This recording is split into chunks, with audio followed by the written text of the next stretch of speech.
የተከሰሱት የሰማያዊ ፓርቲ አባላት እስር ተፈረደባቸው።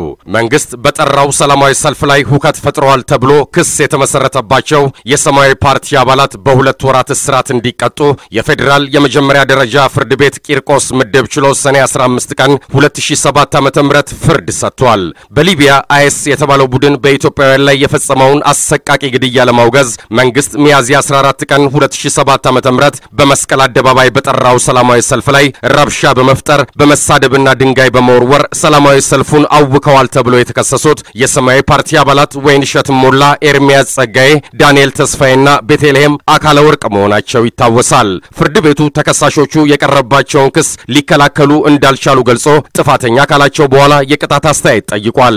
አቃቤ ሕግ ቅጣቱ ከብዶ እንዲቀጡ አመልክቷል። ተከሳሾቹም የቤተሰብ አስተዳዳሪ መሆናቸውን በተለይ ወይንሸት ሞላ ረብሻ ተፈጠረ በተባለበት ዕለት ጠዋት የታሰረች መሆኗንና የታሰረችበትን ፖሊስ ጣቢያ ገልጻ ቅጣቱ እንዲቀልላት ጠይቃለች። ፍርድ ቤት በሰጠው ፍርድ ቅጣቱ ከብዶ እንዲቀጡ የሚለው የአቃቤ ሕግን የቅጣት ማክበጃ አስተያየት የተቀበለ ቢሆንም በቡድን ስለመረበሻቸው ያቀረበው ማስረጃ እንደሌለ ገልጿል። በመሆኑም እያንዳንዳቸው እጃቸው ከተያዘበት ጀምሮ ያለው ጊዜ ተቆጥሮ በሁለት ወራት እስራት እንዲቀጡ ፍርድ ሰጥቷል። ተከሳሾቹ ሁለት ወራት ከአንድ ቀን የታሰሩ በመሆናቸው በዕለቱ እንዲፈቱ ትዕዛዝ ሰጥቷል።